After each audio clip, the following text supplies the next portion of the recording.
അമ്മച്ചി എന്താടാ മേരി എങ്ങോട്ടാ പോയത്? അവള് സിസ്റ്റർ മെർലിറ്റെ കാണാൻ കോൺവെന്റിൽ പോയി. അമ്മച്ചി കോൺവെന്റിലേക്ക് ഒന്ന് വിളിച്ചേ.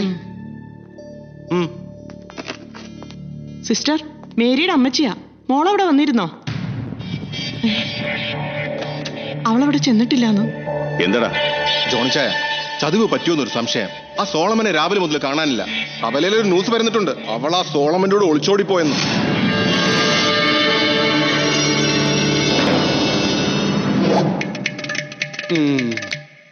അപ്പൊ ഇതൊക്കെയാണ് സോളമന്റെ പ്രശ്നങ്ങൾ. ധൈര്യമില്ലാത്ത താനെങ്ങനെ ഈ കുട്ടിയെ സ്നേഹിച്ചു? ഇത്രയും അടി കൊണ്ടിട്ടും ഈ കുട്ടിയോടുള്ള സ്നേഹം എന്തുകൊണ്ട് പോയില്ല? പ്രശ്നങ്ങളെ നേരിടാനുള്ള ധൈര്യം ഇല്ലെങ്കിൽ ഈ ഇഷ്ടമൊക്കെ വേണ്ടെന്ന് വെച്ചൂടെ? അപ്പൊ തന്റെ മനസ്സിൽ ധൈര്യമൊക്കെ ഉണ്ട്. യാതൊരു കാര്യപ്രാപ്തി ഇല്ലെങ്കിൽ തനിക്കൊരു സംവിധായകനാകാൻ കഴിയില്ല, സീരിയൽ ഡയറക്ടർ ചെയ്യാനും കഴിയില്ല. താനൊരു കാര്യം ചെയ്യും, ആദ്യം ആ സീരിയൽ അങ്ങ് പൂർത്തിയാക്കാം. അതൊന്നും ഇനി നടക്കൂല പോത്തൻ ഡോക്ടറെ. യൂദാസായിട്ട് അഭിനയിക്കുന്നവൻ വാർക്കപ്പണി കളഞ്ഞു വരാൻ പറ്റില്ലെന്ന് പീലാത്തോസിനെ വിളിച്ചപ്പോ അവൻ പിന്നെയും കൈയഴുകി. തട്ടുകടയിൽ എന്നും പ്ലേറ്റ് എഴുകലാ പണിയുന്നു. എല്ലാം പോട്ടെ, ഉണ്ണീഷുണ്ടല്ലോ, വല്ലാണ്ട് വളർന്നു വലുതായി. ഇപ്പൊ 2ാം ക്ലാസ്സിലാ. ഇനി അതൊന്നും നടക്കില്ല ഡോക്ടറെ. പരിഹരിക്കപ്പെടാത്ത പ്രശ്നങ്ങളില്ല. പ്രശ്നങ്ങളെ ധൈര്യത്തോടെ നേരിടണം. ധൈര്യം വെക്കാനുള്ള എന്തെങ്കിലും മരുന്നുണ്ടോ ഡോക്ടർ? മരുന്നോ? മനസ്സാണ് ഏറ്റവും വലിയ മരുന്ന്. ഇത് കൗൺസിലിംഗ് കൊണ്ട് ശരിയാക്കാനുള്ളതേ ഉള്ളൂ. ധൈര്യമായിട്ടിരുന്നോളൂ. ധൈര്യം ഇല്ലല്ലോ ഡോക്ടർ. എന്നാ പിന്നെ ചുമ്മാ ഇരുന്നാ മതി. രാഷ്ട്രീയ കാപാലികന്മാരുടെ ആക്രമണത്തിൽ കൊല്ലപ്പെട്ട നമ്മുടെ പ്രിയങ്കരനായ ജില്ലാ സെക്രട്ടറി MS മേനോന്റെ നിര്യാണത്തിൽ അനുശോചനം രേഖപ്പെടുത്തിക്കൊണ്ട് കടകമ്പോളങ്ങൾ അടച്ച് ഹർത്താൽ ആചരിക്കണമെന്ന് അഭ്യർത്ഥിച്ചുകൊള്ളുന്നു. കർത്താവേ, ഹർത്താല്! ഞാൻ അപ്പഴേ പറഞ്ഞ വേണ്ട വേണ്ടെന്ന്. ഇന്ന സമയത്ത് ഞാൻ കണ്ടില്ല, അപ്പനെന്നെ കൊല്ലും. ഏത് സമയത്ത്? ബസ് വരുന്നുണ്ട്.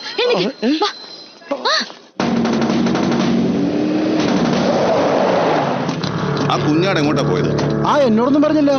എന്താ ജോണിക്കുട്ടി? ഏയ് ഒന്നുമില്ല. അവരെ കുറിച്ച് വല്ല വിവരവും കിട്ടിയോ?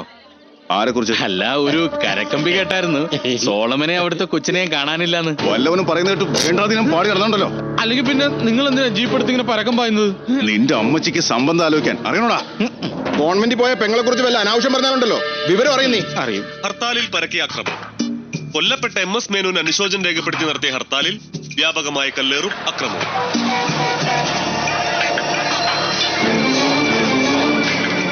ജോണിക്കുട്ടി, നിങ്ങളുടെ പെങ്ങള്. ബസ് യാത്രക്കാരിയായ യുവതിക്ക് കല്ലേറിൽ ഗുരുതരമായ പരിക്ക്.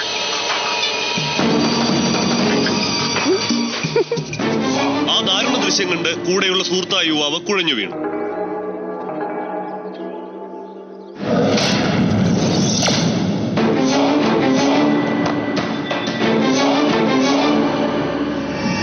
ജോണിക്കുട്ടി, ഇനി നാട്ടുകാരറിയോന്നുള്ള ചമ്മല് വേണ്ട. ടൗണിൽ ആശുപത്രി ചെന്നാൽ 2നെയും കൈയോടെ പൊക്കാം. എന്നിട്ട് മാന്യമായിട്ട് അവരുടെ കല്യാണം നടത്തി കൊടുക്കും.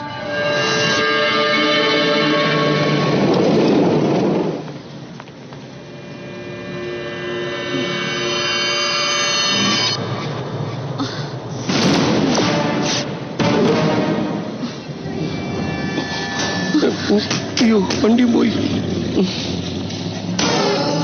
അവരിങ്ങോട്ട് വരണ പോലെ തോന്നുന്നുണ്ടല്ലോ. കുറച്ചങ്ങോട്ട് മാറി നിൽക്കേ. നിനക്ക് മാറിയോടെ? എന്റെ കൈയും കാലം അനങ്ങണില്ല. പറഞ്ഞപ്പോഴേക്കും മാറിക്ക. എന്തൊക്കെയുണ്ട് വിശേഷം? സുഖാണോ? ഇങ്ങോട്ട് വേണ്ട, അവളൊന്നും ചെയ്യരുത്. ഇങ്ങോട്ട് വരാൻ.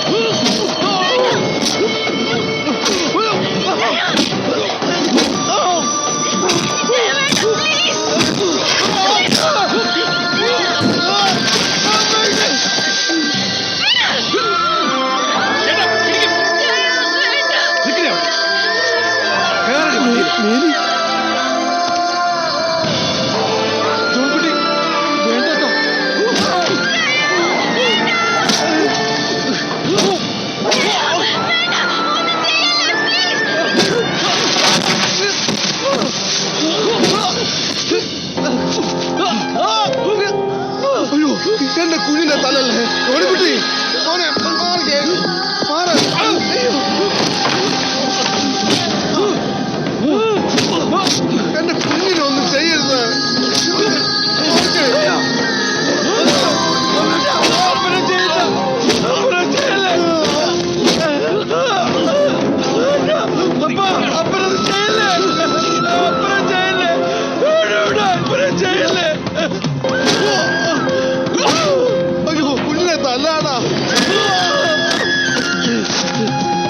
നിഴൽ അവളുടെ ദേഹത്ത് വീണ കുടുംബത്തോടെ കത്തിച്ചു കളയും ഞാൻ, കേട്ടോടാ.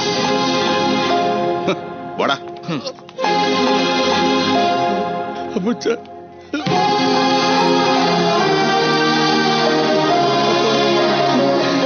അപ്പനെന്തിനെ തടയാൻ വന്നേ? അവരെന്നെ തല്ലിച്ച് പോവൂലേ? ഒരു കുർബാന കഴിഞ്ഞ ആളുകൾ പോണ പോലെ കണ്ടാ പോരായിരുന്നോ? ആ സാറേ, ഒരാഴ്ചയായിട്ട് പെട്ടി ഒന്നും അനങ്ങിട്ടില്ല. ഒന്ന് സഹായിക്കും സാറേ. ഒന്ന് പോടോ.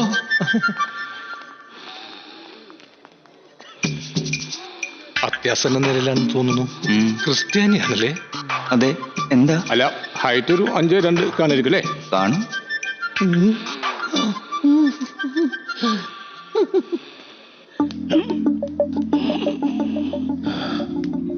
ഹാർട്ടുണ്ട്. അവന്മാര് കണ്ണി ചോരയില്ലാതെ ഇങ്ങനെ ചെയ്തു കളഞ്ഞല്ലോ. എന്റെ മക്കളായാലും ശരി, പോലീസിൽ കേസ് കൊടുക്കണം. അല്ലേ മേരി? എന്നിട്ട് വേണം ജോണിക്കുട്ടി ഇനിയും വന്ന് തല്ലാൻ. എനിക്കിതൊക്കെ ശീലായി. അടി കൊണ്ട് ദേഹം മുഴുവൻ തഴമ്പാ. അപ്പന്റെ കാര്യം ആലോചിക്കുമ്പോഴേ സങ്കടമുള്ളൂ. ഓ, എന്താ ലോനപ്പാ കഴുകനെ പോലെ ഇവിടെ ചുറ്റിത്തിരിഞ്ഞ് നടക്കണേ? എന്നാലും മക്കള് ജീവിതത്തിൽ കടന്ന കൈയായി പോയിട്ടിച്ച. അത് തന്നെയാണ് ഞാനിപ്പോ പറഞ്ഞുകൊണ്ടിരിക്കുന്നത്. ഞാൻ അവരെ ശരിക്കും ശകാരിച്ചു. ഇളയവൻ റോയിച്ചൻ കരഞ്ഞില്ല എന്നേ ഉള്ളൂ. ചെയ്തത് അബദ്ധമായി പോയി എന്ന് അവർക്ക് മനസ്സിലായി. ഇവരോട് വന്ന് മാപ്പ് പറയാതെ ഒരുത്തനും ഒരു തുള്ളി ബ്രാൻഡി കൊടുക്കില്ല എന്ന് പറഞ്ഞപ്പോ അവസാനം 3 പേരും വന്ന് മാപ്പ് പറയാതെ സമ്മതിച്ചു. ആ ദേ പോക്കികൾക്ക് 100 ആയുസ് അതേ വരുന്നു. മാപ്പ് പറഞ്ഞോളൂ. എടാ നായിന്റെ മോനെ, അയ്യോ, എന്തോ നിന്നോട് കുറച്ച് കാര്യങ്ങളോട് പറയാനാ ഞങ്ങളോട് വന്നത്. എന്താ ജോണിക്കുട്ടി മാപ്പ് പറയാന്ന് പറഞ്ഞിട്ട്? ഇനി നീ അബദ്ധത്തിൽ പോലും മേരിയുടെ മുന്നിൽ വന്ന് നിൽക്കരുത്. ഞായറാഴ്ച പള്ളിയിൽ ആദ്യത്തെ കുർബാനയ്ക്ക് അവള് വരുന്നത്. ആ കുർബാനയ്ക്ക് പോലും നിന്നെ കണ്ടുപോരുത്. കുർബാന മുടക്കുന്നത് പാപല്ലേ ജോണിക്കുട്ടി? 3ാമത്തെ കുട്ടികളുടെ കുർബാനയ്ക്ക് വന്നോട്ടെ. എനിക്ക് കുട്ടികളുടെ കുർബാന ഇഷ്ടാ. എന്നാ നിനക്ക് നഴ്സറി സ്കൂളിൽ പോയി കൂടറ പന്നി. Computer class. ആ രാവിലെ 9 മണിക്ക് അവൾ കമ്പ്യൂട്ടർ ക്ലാസ്സിൽ പോകും. 9 മുതൽ 2 വരെ നിന്നെ കവലെ കണ്ടുപോരുത്.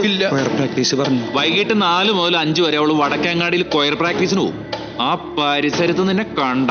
ചുരുക്കി പറഞ്ഞാൽ ഇവൻ വീട്ടിൽ നിന്ന് പുറത്തിറങ്ങാൻ പാടില്ല. അതെന്നെ നിനക്ക് മനസ്സിലായില്ല. തല്ലുകൊള്ളാതെ ജീവിച്ചു പോണമെങ്കിൽ നീ ഇനി അധികം പുറത്തിറങ്ങണ്ട. ഇതിന് വിരുദ്ധമായി നീ എന്തെങ്കിലും പ്രവർത്തിച്ച ലോനപ്പാ, ഇവന്റെ അളവിൽ ഒരു പെട്ടി നീ തയ്യാറാക്കി വെച്ചോ. വാടാ. നീ വിഷമിക്കണ്ട. ജോണിക്കുട്ടി എന്ത് വിലക്ക് ഏൽപ്പിച്ചാലും അവളുടെ സ്നേഹം യഥാർത്ഥമാണെങ്കിൽ, അവള് ചതിക്കാത്തവളാണെങ്കിൽ, നിനക്ക് എന്തൊക്കെ കുറവുകളുണ്ടെങ്കിലും തെറ്റുകളുണ്ടെങ്കിലും അവള് നിന്റെ ജീവിതത്തിലേക്ക് തന്നെ വരും. അവള് ചതിക്കുന്നവളാണെങ്കിൽ വേറെ ഏതെങ്കിലും തെണ്ടി പട്ടി ഏരപ്പ നാറി ശവത്തിന്റെ കൂടെയാണ് പോയിക്കോളും. അതൊക്കെ മോനെ പറഞ്ഞ് മനസ്സിലാക്കി കൊടുക്കും മേരിക്കുട്ടി. പോട്ടെ കപ്പ്യാരേ.